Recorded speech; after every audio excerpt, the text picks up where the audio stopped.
शान्ताकारं भुजगशयनं पद्मनाभं सुरेशं विश्वाधारं गगनसदृशं मेघवर्णं शुभांगं लक्ष्मीकान्तं कमलनयनं योगिभिज्ञानगम्यं वन्दे विष्णुं भवभयहरं सर्वलोकैकनाथम् सशङ्खचक्रं सकिरीटकुण्डलं सपीतवस्त्रं सरसीरुहेक्षणं सहारवक्षस्थलकौस्तुभश्रियं नमामि विष्णुं शीर्षां चतुर्भुजम् शुक्लांबरधरं विष्णुं शशिवर्णं चतुर्भुजं प्रसन्नवदनं ध्यायेत् सर्वविघ्नोपशान्तये।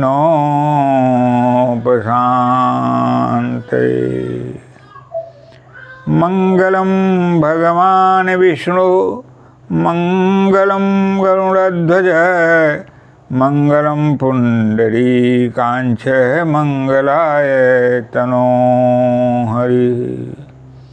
नीलाम्बुजश्यामलकोमलांगं सीताशमारोपितवामभागं पाणौ महासायकचारुचापं नमामि रामं रघुवंशनाथम्। शान्तं शाश्वतप्रमेयमनघं निर्वाणशान्तिप्रदं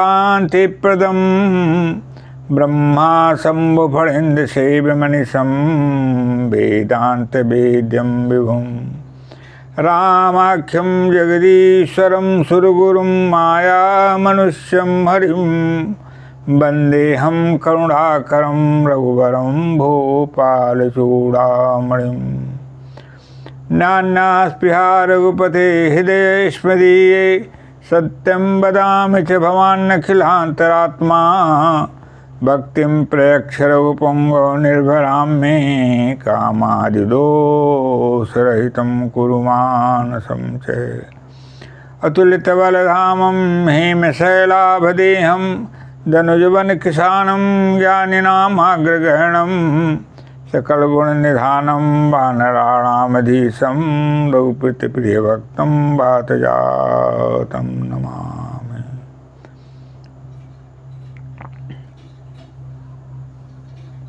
आपदामपहर्तारं दातारं सर्वसम्पदां लोकाभिरामं श्रीरामं भूयो भूयो नमाम्यहम्। उद्भवस्थितिसंहारकारिणीं क्लेशहारिणीं सर्वश्रेयस्करीं सीतां नतोऽहं रामवल्लभां। रामो राजमणिः सदा विजयते रामं रमेशं भजे रामेण भेता निशाचरचमो रामाय तस्मै नमः। रामान्नास्ति परायणं परतरं रामस्य दासोऽस्म्यहं। रामे चित्तलयः सदा भवतु मे भो राम मामुद्धर। कल्याणानां निधानं कलिमलमथनं पावनं पावनानां पाथेयं यन्नमुक्षो सपदि परिपदि प्राप्तये प्रस्थितस्य विश्रामस्थानमेकं कविवरवचसां जीवनं सज्जनानां। बीजं धर्मदुमस्य प्रभवतु भवतां भूते राम नाम। सर्वबाधा विनिर्मुक्तो धनधान्यसुतान्वितः मनुष्यो मत प्रसादेन भविष्यति न संशयः। कृष्णेन संसुता देवी सस्वद्भक्त्या सदात्मिके रूपं देहि जयं देहि यशो देहि दुषो देहि सर्वाबाधा विनिर्मुक्तो धनधान्य सुतान्वितः मनुष्यो मत प्रसादेन भविष्यति न संशयः यत्रास्ति भोगो नहि तत्र मोक्षः यत्रास्ति मोक्षो नहि तत्र भोगः श्रीसुन्दरी सेवन तत्पराणां भोगस्य मोक्षस्य करस्तमेव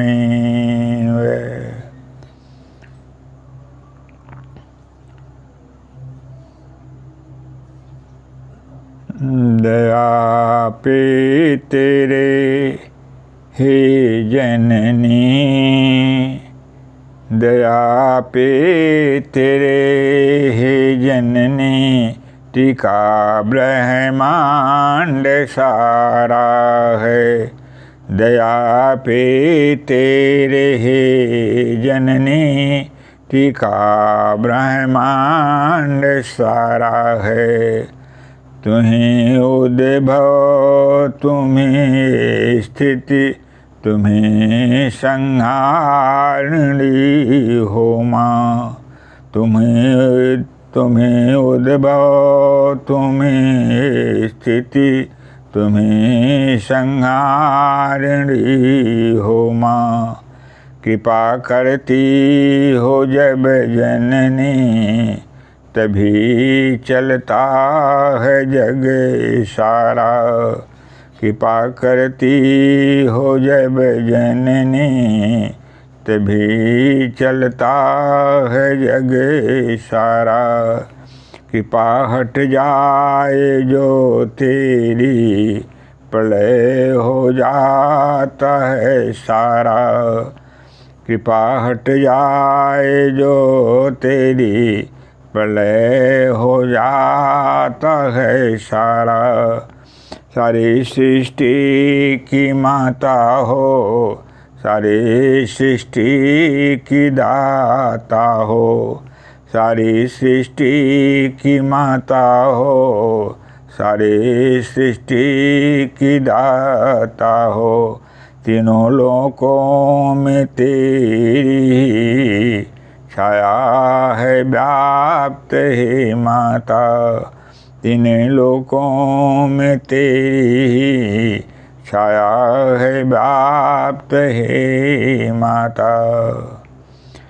तू सर्वमयी होए माता तू सर्व जननी होए माता रूप में तेरे हैं अनेक कोई जान पाता है माता रूप हैं तेरे अनेक कोई नहीं जान पाता माता करुणा करके जननी मेरी कृपा बरसा करो माता कृपा करके जननी मेरी कृपा बरसा करो माता सुख शांति सौभाग्य दो जननी सदा कल्याण करो माता। आज आप सभी लोगों की महान भावों के बीच में हमारा विषय है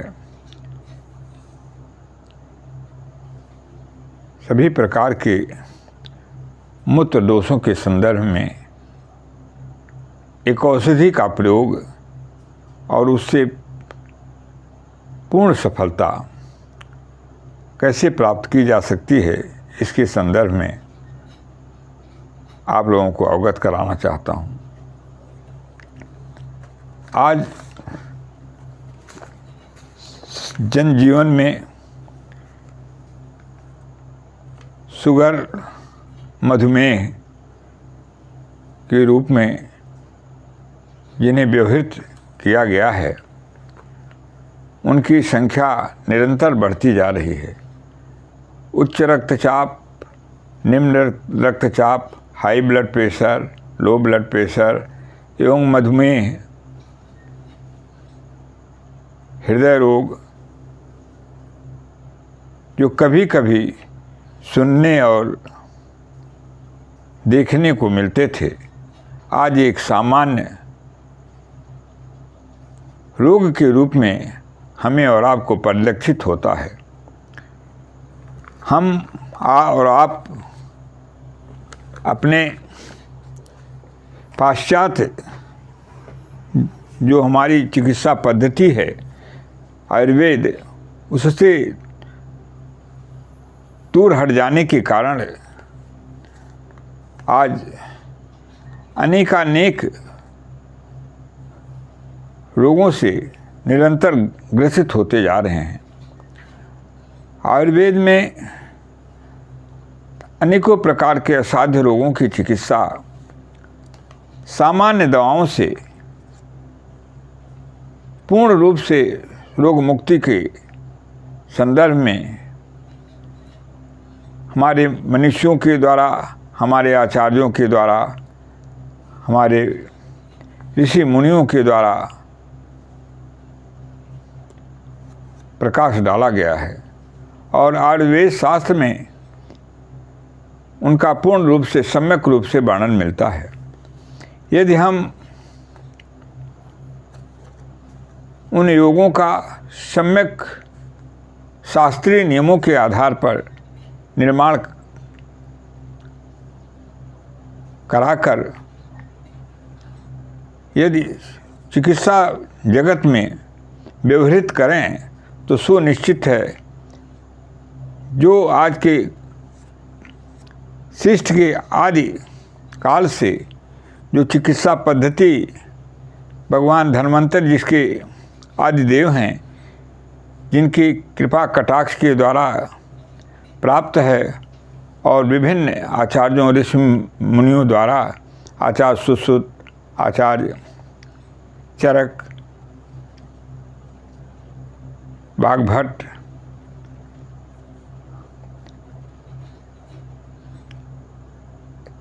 इत्यादि अनेकों ऋषियों और आयुर्वेद के विद्वानों के द्वारा जो चिकित्सा जगत में प्रस्तुत की गई है, उनके व्यवहार से मानव जाति को कम से कम खर्च में रोग मुक्ति प्रदान किया जा सकता है। आज हम कुछ सामान्य रोगों के बारे में और वह मधुमेह की चिकित्सा के बारे में आप लोगों के बीच में प्रकाश डालना चाहता हूँ। हमारे आयुर्वेद में 20 प्रकार के प्रमेहों को परिगणना की गई है, अर्थात 20 प्रकार के मूत्र दोष आयुर्वेद में बताए गए हैं और उनकी समयानुसार उचित चिकित्सा न होने के कारण वे रोग, वे मूत्र दोष भयंकर असाध्य व्याधि के रूप में परिवर्तित हो जाते हैं। जैसे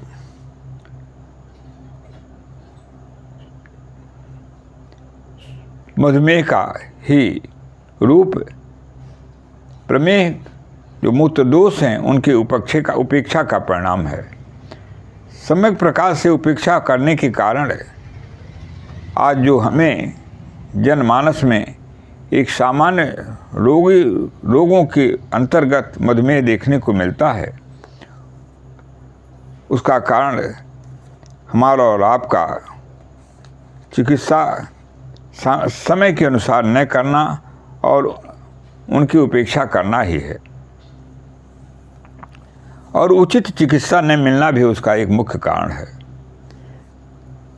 आचार्य सुश्रुत लिखते हैं कि यदि गुड़ची का, अमृता जिसे कहा जाता है, छिन्ना जिनका नाम है, अनेकों नामों से गुड़ूची का व्यवहार किया गया है, यदि गुड़ूची के माध्यम से चिकित्सा मधुमेह के अथवा किसी भी प्रमेह के रोगी को प्रदान की जाए तो वे सुनिश्चित है सभी प्रकार के प्रमेहों का उससे विनाश होता है और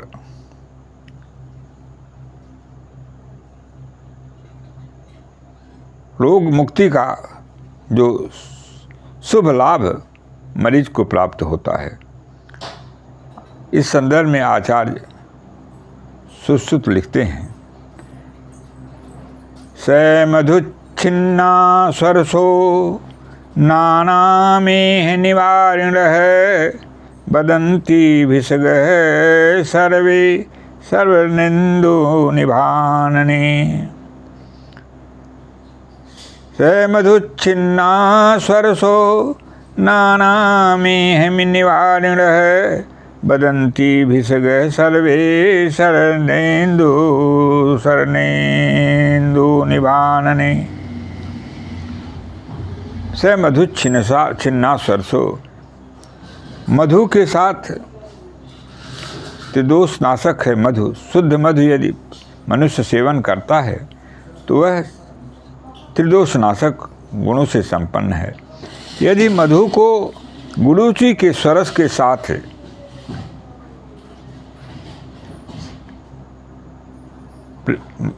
मधुमेह के रोगी को अथवा अनेकों प्रकार से किसी भी प्रकार के मूत्र दोष से पीड़ित रोगी को यदि प्रयोग करा दिया जाए नियमानुसार, तो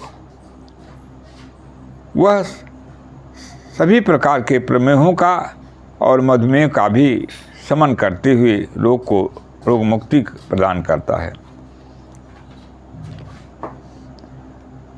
आचार्य सुश्रुत लिखते हैं,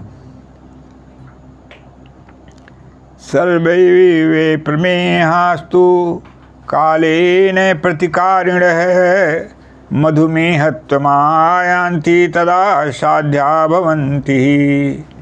सर्वमेव प्रमेहास्तु कालेन प्रतिकारिणः मधुमेहत्वमायान्ति तदा साध्या भवन्ति।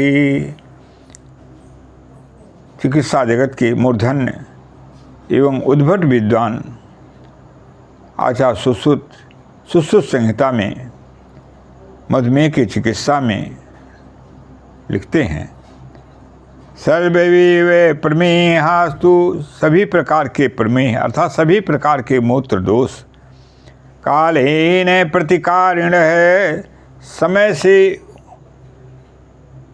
उनकी चिकित्सा न करने से उस प्रमेह की उपेक्षा करने से, उन प्रमेहों की उपेक्षा करने से वे कालांतर में मधुमेहत्वमायान्ति, वे मधुमेह में बदल जाते हैं, मधुमेह के रूप में कन्वर्ट हो जाते हैं, बदल जाते हैं। तदा साध्या भवन्ति, और ऐसी अवस्था में वे असाध्य हो जाते हैं, अर्थात उनकी चिकित्सा और पथ्यापथ्य का ध्यान रखते हुए मनुष्य को सर्वदा करना पड़ता है। रोग की 4 अवस्थाएं होती हैं, 4 प्रकार के होते हैं, साध्य और असाध्य। साध्य के 2 भेद होते हैं, साध्य और कृच्छ साध्य, और असाध्य के 2 भेद होते हैं, याप्य और अनुक्रम। तो साध्य और कृच्छ साध्य जो सामान्य चिकित्सा से ठीक हो जाते हैं, जो रोग, जितनी बीमारियां, जितने भी रोग सामान्य चिकित्सा से आसानी से ठीक हो जाते हैं, उन्हें हम साध्य की संज्ञा में जानते हैं, उनकी विवेचना साध्य के अंतर्गत की गई है। और वे कुछ ऐसे रोग हैं जो कठिनाई के साथ साध्य में भी कुछ ऐसे रोग हैं जो जिनकी चिकित्सा में थोड़ा समय और कठिनाई के साथ करने के बाद वे रोग निवृत्ति को प्राप्त होते हैं। ऐसे रोगों को कृच्छ साध्य के अंतर्गत, साध्य रोगों के अंतर्गत ही उनकी परिगणना की गई है। और असाध्य रोग कौन है?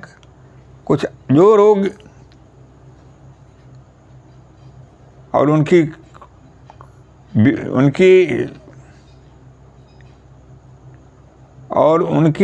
जो भेद क्या हैं? तो याप्य और अनुपक्रम। याप्य और अनुपक्रम अर्थात असाध्य रोगों में दो तरह की होती हैं। असाध्य रोगों की गणना दो रोग तरह से की गई है, एक याप्य और एक अनुपक्रम।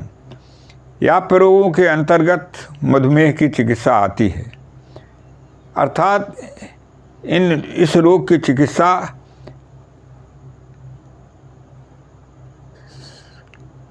रोग के समूल नष्ट होने न होने के कारण इनको पथ्यापथ्य का जीवन पर्यंत पालन करते हुए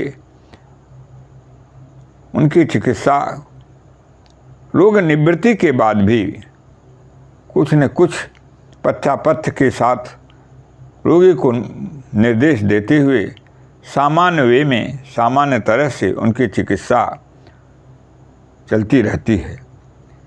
यदि पूर्ण रूप से रोगी पूरी तरह से रोगजनित उपद्रवों से मुक्ति प्राप्त कर लेता है तो उसे पथ्य का विवेचना कराते हुए, पथ्य का ज्ञान कराते हुए, सामान्य चिकित्सा प्रदान करते हुए उन्हें चिकित्सा प्रदान की जाती है। और ऐसे रोग जो अनुपक्रम अर्थात जहाँ पे किसी भी प्रकार की चिकित्सा करने के बाद भी, समस्त विधियों का पालन करने के बाद भी कभी भी रोग मुक्ति नहीं मिलती है, ऐसे असाध्य व्याधियों में अनुपक्रम की संज्ञा प्रदान की गई है। जैसे आज कैंसर के बारे में, कर्कटार्बुद इत्यादि के बारे में देखने को मिलता है और वे मरीज का उस रोग के माध्यम से ही अंत हो जाता है और सारी चिकित्सा फेल कर जाती है, सारी चिकित्सा निष्प्रभावी हो जाती है, व्यर्थ हो जाती है। और उसके कारण में पूर्व जन्म के घोर पाप अथवा इस जन्म के घोर पाप ही उसके कारण होते हैं। क्योंकि लिखा गया है रोगः पापस्य कारणम, रोग की उत्पत्ति पाप के कारण होती है। यदि मूल कारण को, मूलो नास्त कुतो शाखा, यदि मूल यानी पाप कर्मों का परित्याग पूर्ण रूप से कर दिया जाए तो दुख देने वाले व्याधि और अनेकों जो कारण हैं उनका समूल विनाश हो जाता है। इसलिए आयुर्वेद के उन चिकित्सा सिद्धांतों का जो हमारे आचार्यों ने चिकित्सा जगत में मार्ग निर्दिष्ट किया है, उनका सम्यक विधि से और सुयोग्य चिकित्सकों के माध्यम से चिकित्सा लेते हुए लोग मुक्ति का जो उपहार है अपने जीवन में प्राप्त करना चाहिए। यदि देश, काल, ऋतु, प्रकृति इत्यादि का सम्यक ज्ञान चिकित्सक को नहीं है और वह रसायन अथवा अन्य सामान्य औषधियों का भी प्रयोग रोगी पे कराते हैं तो उसका विपरीत फल भी रोगी को प्राप्त होकर रोगी विनष्ट अवस्था को प्राप्त हो जाता है। दोष पूर्ण चिकित्सा आयुर्वेद नहीं है, यह शब्द उस अवस्था के लिए लिखा गया है कि यदि हम रोग और रोगी की प्रकृति, देश काल इत्यादि का पूर्ण रूप से ज्ञान रखते हुए और उसके बारे में रोग का सम्यक ज्ञान रखते हुए उसके अनुकूल चिकित्सा यदि हम प्रदान करते हैं तो वह चिकित्सा निरापद चिकित्सा है, दोषरहित चिकित्सा है और वह रोगी को पूर्ण रूप से रोग मुक्ति प्रदान करती है। किंतु यदि हम चिकित्सा में देश काल परिस्थिति, रातिचर्या, निशाचर्या, दिवाचर्या, ऋतुचर्या, रोगी की प्रकृति, औषधि की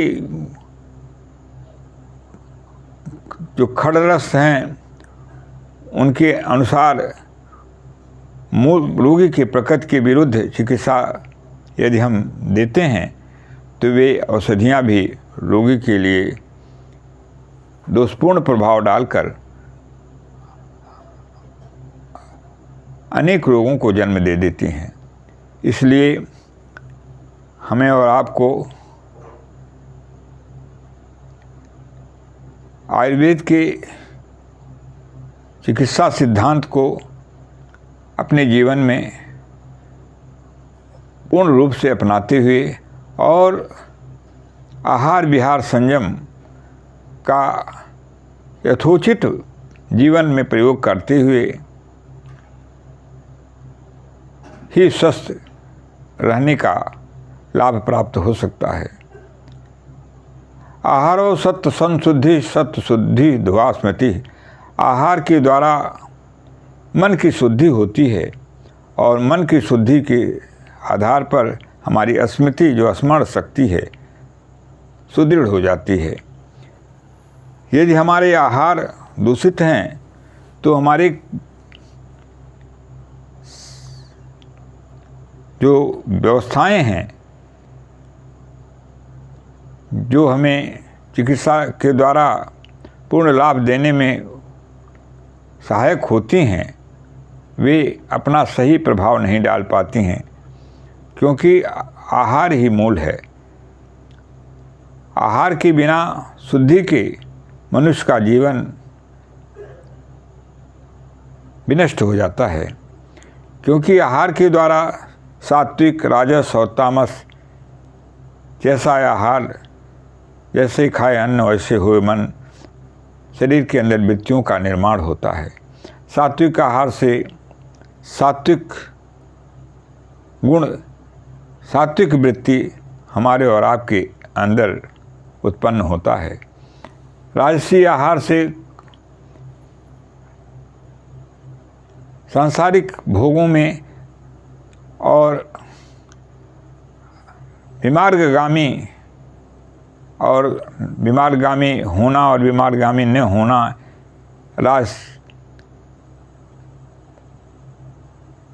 भौतिक समृद्धि को सब कुछ मानकर उसके प्राप्ति के हेतु नैतिक अनैतिक का परवाह न करते हुए धनोपार्जन करना, ये सब राजसी आहार के द्वारा मनोवृत्तियों में दोष होने के कारण हमें और आपको प्राप्त हो जाते हैं। तामसी आहार के द्वारा जो पूर्ण तरह से वर्जित है, उसके सेवन करने से तामसी गुणों की अभिवृद्धि हमारे शरीर में होती है और ज्ञात कर्तव्य विवेक विनष्ट कर देने वाला वह आहार हमें और आपको अधःगामी और पतित बना देता है। और हमारे जो भी कर्म होते हैं वेदानुकूल न होकर वेद विरुद्ध होते हैं, शास्त्र के विरुद्ध होते हैं और कामोपभोग परमा एता वदित निश्चिता। काम भोग ही जीवन में सिर्फ भोग और ऐश्वर्यों का भोग करना ही जीवन का परम लक्ष्य है मन और यह बुद्धि प्रदान करने वाला यह तामसी आहार असमय में कवलित होने के लिए हमारे कुकर्मों के द्वारा हमें बाध्य कर देता है। इसलिए आप लोगों से विनम्र निवेदन है कि सात्विक आहार और सात्विक जीवन जीते हुए आत्मकल्याण के साथ एक अनुकरणीय अवस्था प्रदान करें, जिससे समाज मार्ग भ्रष्ट होने से बचे और आत्म सुधार के साथ जनमानस में भी सुधार के एक स्वरूप में अपने को स्थापित करें। इन्हीं शब्दों के साथ आप लोगों से अग्रिम कार्यक्रम हेतु अपनी वाणी को विराम देते हुए विदा लेते हैं।